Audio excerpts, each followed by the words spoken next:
Idiots who can't speak aren't family. We're giving her to the hag. Get out. What on earth are you doing? I pushed past my defiant son and his wife, protectively hugging my granddaughter who was clutching her cheek in pain, glaring at them. The unrepentant couple continued to belittle their mute daughter. Unable to stand it anymore, I decided to raise my granddaughter myself and took her home. 10 years later, when we returned to our home country from overseas, my son and his wife showed up. We missed you. We're family, aren't we? Let's live together. Idiots aren't family. Please go back. My name is Margaret Patterson, a 60-year-old housewife. A few years ago, I lost my husband, and I've been living alone in a large house. I considered living with my son, Jack, and his wife, Mary, but I decided it would be better to live separately. For some reason, I just couldn't get along with my own child and his wife. Besides, I might end up helping out in the bar they run. My body isn't as agile as it used to be, and embarrassingly enough, I'm not good at customer service. If we were to live and work together, it would probably stress us both out. So I decided not to live together. Even after my husband passed away and I started living alone, Jack never suggested we live together. I appreciated that. I was finally free from child rearing and caring for my husband, so I decided to enjoy my time alone. But once I started living alone, it was lonelier than I had thought.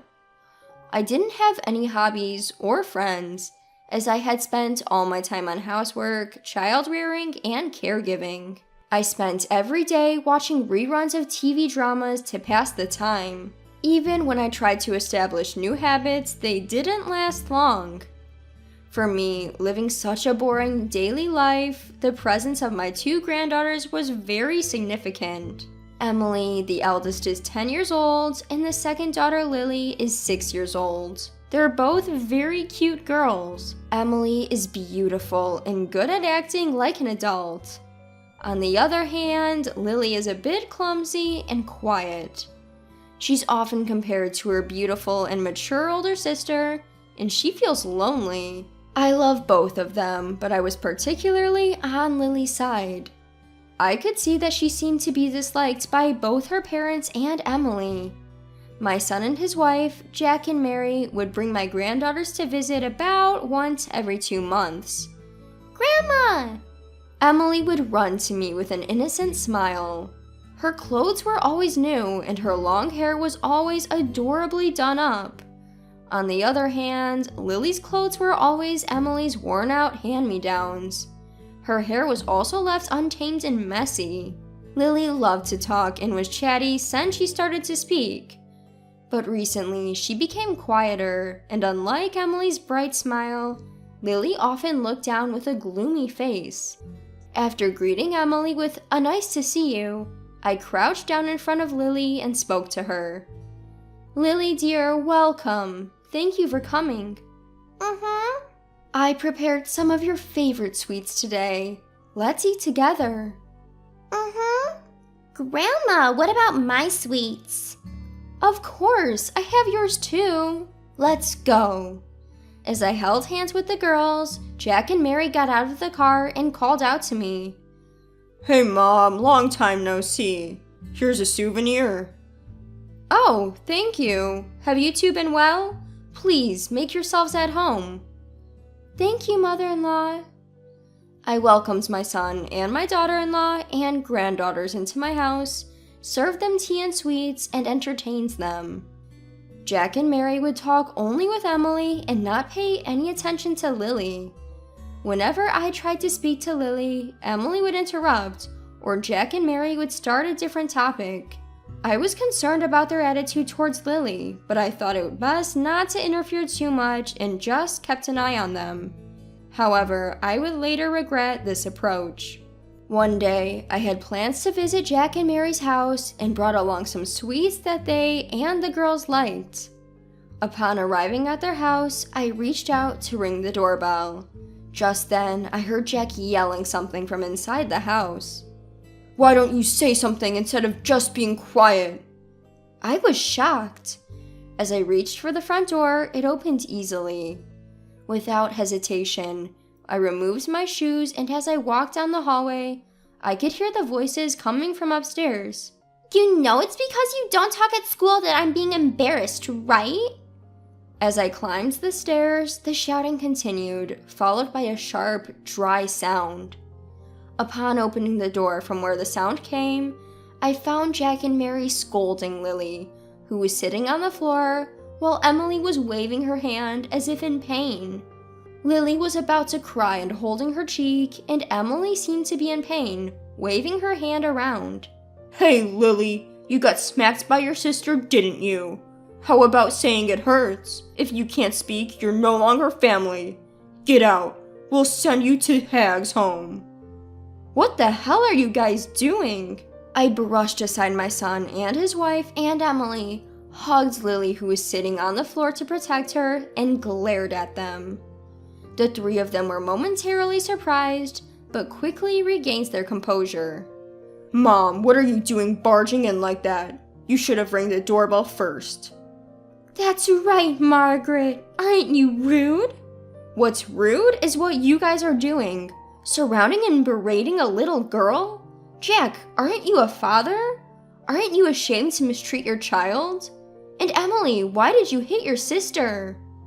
For the first time, I scolded Emily loudly. She seemed scared for a moment, but lowered her head and said, "'Cause..." Mary pulled Emily towards her, hugged her, and glared at me. "Please don't blame Emily." I glared back without backing down. Protecting Emily, who hit her sister, is not the right response for a mother. Jack, who was watching, pointed at me and yelled, "Mom, what are you thinking? Get away from that idiot." The idiots are you guys. Apologize to Lily. Huh? Who's going to apologize? Neither Jack, Mary, nor Emily seemed to show any remorse and relentlessly insulted Lily. Lily, who was in my arms, was grabbing my clothes weakly with a vacant look on her face. Had they been doing this to her all along? Before I could think, I lifted Lily and declared, "I will take care of Lily. I can't leave her here." Leaving the three stunned people behind, I stormed out of the room.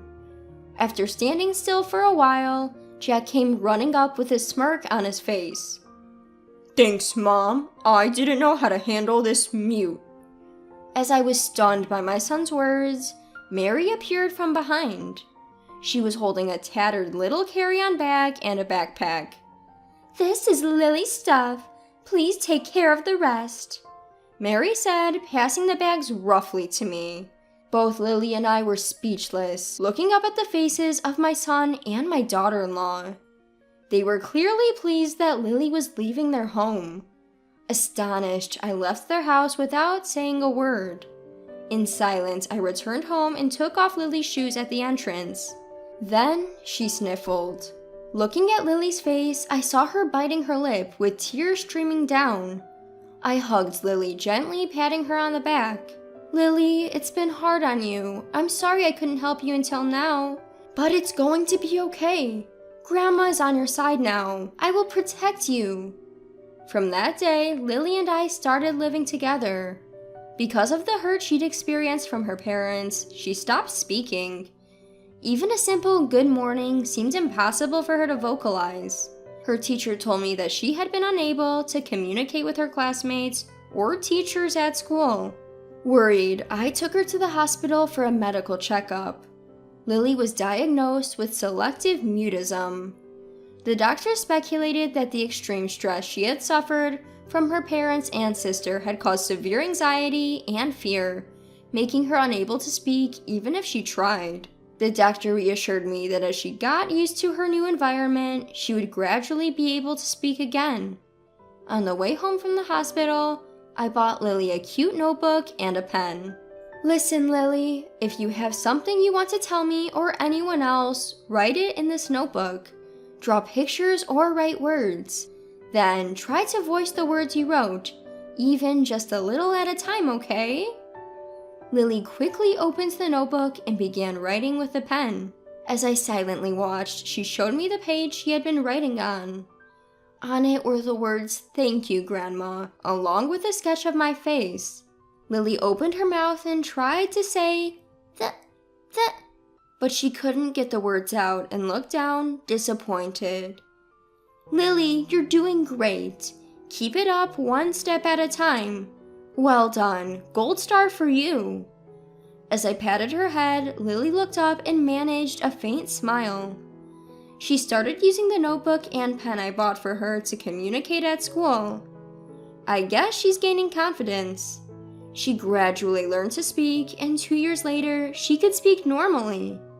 Grandma, today at school. The moment Lily returned home, she'd report to me about the happenings at school. Seeing how she'd fully recovered and was brimming with life put my mind at ease. Then one day, I visited the school for a 3-way conference. Upon entering the classroom, a kind-looking teacher greeted us. Both Lily and I responded with a "Hello, teacher," and took our seats. As I discussed Lily's behavior at school and at home, she shyly squirmed in her seat.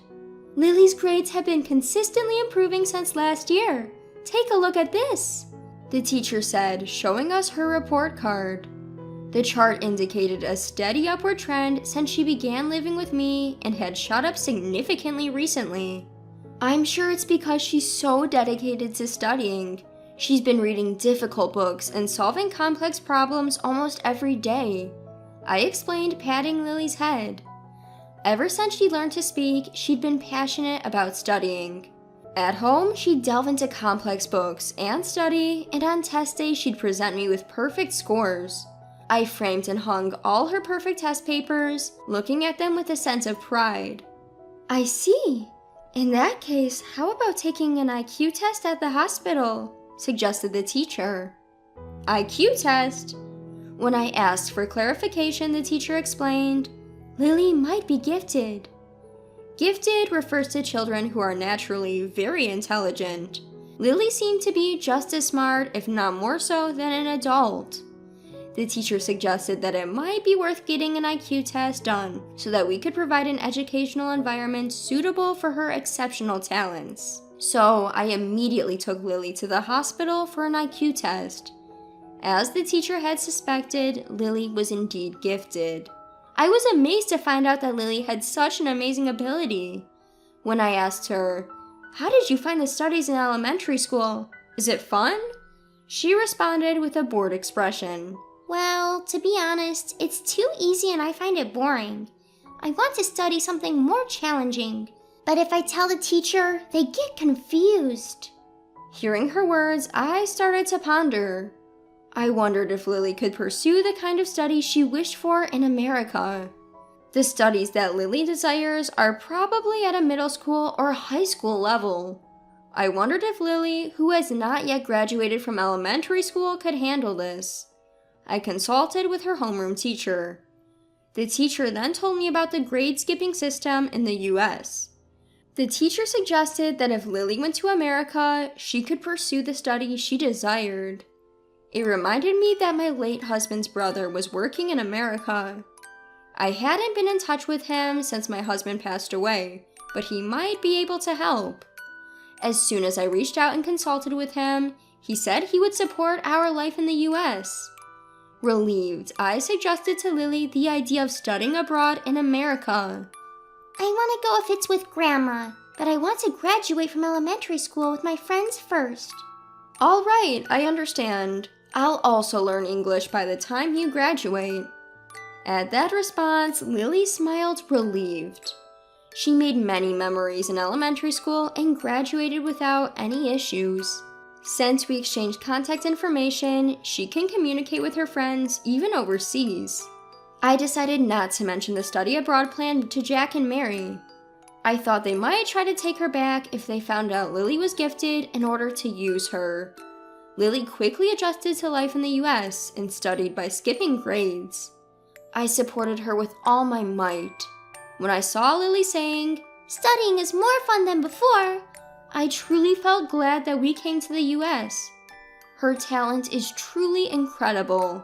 After a few years of studying in the US, she enrolled in Harvard University, studied business, and before I knew it, she had started her own company.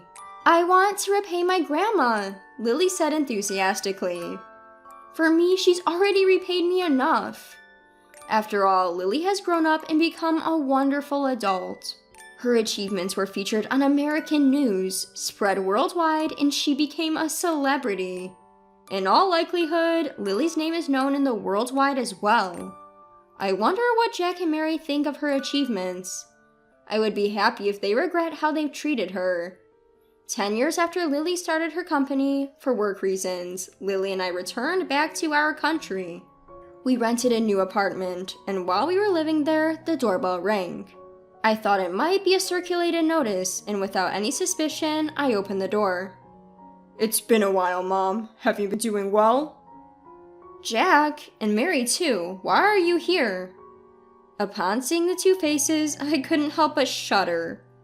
I had changed my contact information and was living far away from the house I had lived in before. How did they find me here? Ignoring my surprise, Mary called out into the house. "Hey Lily, you're here, right? It's your mom. I've come to see you after such a long time." "What do you want? Please don't approach my daughter." "Don't be cold, Mom. We are Lily's parents after all." "That's right, mother-in-law. Lily is here, right? Please let us meet her." "Wait, don't just barge in like that." Without giving me a chance to stop them, the two of them pushed past me and entered the house. As I was trying to stop them, Lily peeked out from the living room. "What's wrong, Grandma?" "Wait, what?" Lily, too, seemed surprised by the sudden visitors. I awkwardly turned my face away. On the other hand, my son and his wife seemed delighted to finally see Lily. "Oh, Lily, I've missed you. You've grown so much." As Mary reached out to hug her, Lily brushed off her arms. "If you want to talk, I'll listen in the living room. I'll prepare some tea, so please wait on the sofa." With a cold statement, Lily began preparing tea in the kitchen. Jack and Mary unreservedly plopped themselves down on the sofa and started reminiscing with her one-sidedly. Growing concerned, I called out to Lily. She winked at me, signaling to leave it to her. When I sat down opposite them, I was immediately confronted with the main issue. The pub my son and his wife were running had gone out of business due to poor management. Their older daughter Emily had also gone off the grid since she started working, and they had no idea what she was doing or where she was now. Jack and Mary, having lost their jobs, were currently living in poverty and had no idea when they would run out of savings. "Hey, Lily, would you consider supporting us? You ran away from home at 6, but until then, we raised you. You should pay your respects." "Lily, you must have felt lonely not being able to see us all this time, right? But let's live together from now on. Let's create memories as a family, making up for the time we were apart." I couldn't stand to watch my son and his wife pathetically pleading with Lily. While it pains me to say this about my own son, I just can't understand how he turned out this way. Where did I go wrong in raising him? Lost in my own guilt, I was snapped back to reality by Lily's voice. "Idiots aren't my family. My only family is Grandma. Please see yourselves out." She wore a cool smile I had never seen before. "But Lily..." "Wait, please." Regardless of their pleas to live together, Lily didn't budge. She forcefully pushed them out the front door, locking it with a definitive click. Looking out the window, I could see my son and my daughter-in-law slinking away with slumped shoulders. "Grandma..." "What is it, dear?" "Should we move?" With those words, she laughed. She apparently had been secretly planning to build a house for us to live in together. She designed it with accessibility in mind for my sake. "Thank you, Lily." As I thanked her, she blushed and gave an embarrassed laugh. Several months later, we moved into our new home. Thanks to the accessible features Lily planned, I'm living comfortably. Our shared memories are framed and displayed on the walls. Even the notebook and pen we bought when we first started living together are there. Every time I see them, I'm moved to tears. Today, I think I'll make Lily's favorite dish for her. With that thought, I headed to the kitchen to start cooking.